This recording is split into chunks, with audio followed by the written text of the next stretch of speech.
In my previous video, I talked about how I was in a state of chronic distraction and how most of the world is in that same state. And I realized that anytime I want to learn something, and I want to learn constantly, I think it is the most underappreciated thing that is possible once you're done with school, because from essentially 0 to 22, 23 years old, you are constantly learning. And then you get out of college, or maybe you go to a trade school, and then you have these skills, and then you have a job, and that's what you do for the rest of your life. And a lot of people end up being stuck in that space. And I always say, if you aren't learning, then you aren't growing. And so my biggest thing is to always be learning, whether that be new things or diving deeper into a topic that or a skill that I already enjoy. But the problem that I've realized is because of this state of constant distraction that I've been in and that you are likely in, you can only learn so deep until there's a point where you can't broaden your knowledge or dive deeper in. Because what separates those that have tremendous skills and then end up having a better life, better career, maybe make more money, and what separates those kind of people from those that kind of stay stagnant, whether or not they're learning or not, is the fact that one person, the more successful person, at least in the future, has incredible amounts of focus. And so we all know that that's important, not to be distracted while doing things, but how many of us actually do it? You probably don't. And so I'm kind of running the next year or so on an experiment, and essentially for the rest of my life, but particularly in this moment of my life, I am in the midst of a career change. I'm going to be learning something that I know almost nothing about, that being in data analytics, using SQL, Excel, Tableau, Power BI, a world where I've always felt a pull towards technology and data. I'm a huge data guy. I'm a personal trainer currently, and I'm really big on, if we don't have the data to work with, then I don't know what to do. I don't know how to help you unless you are logging your food, unless you're tracking your workouts, unless you are updating, maybe it's how you're feeling day to day in terms of if you're dealing with an injury. Okay, you did this one day before. How is your knee feeling today? If you have some sort of knee problem. I am so big on data so that we can assess and then see what it is that we need to change in the future. And I think that this is a perfect career change for me, because I know that I want to be still helpful in society. I mean, don't we all? That is the whole point of having a job, is so that we can contribute towards society, so that we can live our own lives. And like I was saying, I really don't know much when it comes to that side of things of data and technology.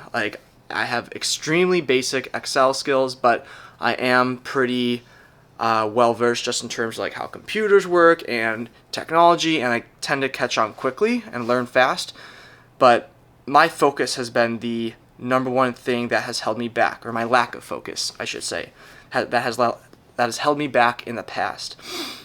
And so, I've watched a few different videos on how to get focus from, Andrew Huberman, Ali Abdaal, a couple of other different creators, because like I was saying, that is what will separate those who can really dive deep into a skill versus those who just scratch the surface.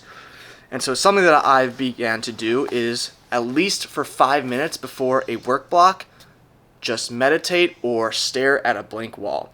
Because any inputs from before that work block are still, even if then we get it out of sight, whether that be our phone or maybe we're watching TV, it's still running in our subconscious mind, distracting us from the work that is ahead of us that we need to focus on.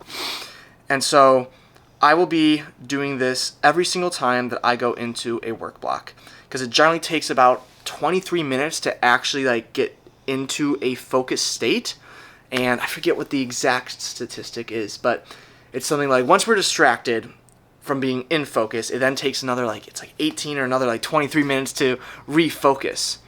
And so that's why it is so important to, one, make sure that you are not distracted for the 5, 10, 15 minutes prior to, and if anything, you want to become more bored so that when you get into that state of studying or where you need to focus, that becomes the dopamine hit to keep you hooked and keep you focused on the task at hand. And then the other thing is making sure that there are no distractions in sight. So that would be having a clean workspace. We want it not necessarily monotone colors, but nothing that's popping out in our peripheral vision, making us turn or look away. That's why, as much as I enjoy going to like coffee shops and trying to study or whatever, it can be very distracting, right? And no phone, definitely a big thing. If anything, if you need it by you, like put it under something so that like your eyes don't dart to it. Your eyes are always going to go there. You know how distracted you are. You know that it's constantly either in your pocket or right in front of you, and you're going to turn to it every single time you feel a hint of boredom during that focus session. So if you are like me and you have felt this state of chronic distraction and that you want to, whether that be learning and continue to learn in your field or learning something different, the biggest separator between those that will end up doing better and those who kind of stay the same is the level of focus and the amount of how much distraction you allow to get to you, right? It's up to you in terms of the skills and the practices and the habits that you form around trying to get deeper focus. So just wanted to give an update on how you should start to focus better, because in the long run, it will make such a big impact on your life. And I'm essentially running this experiment of a career change. And I hope in the next 6 to 12 months, I will be able to land a job as a data analyst. Time will tell. Let's do it.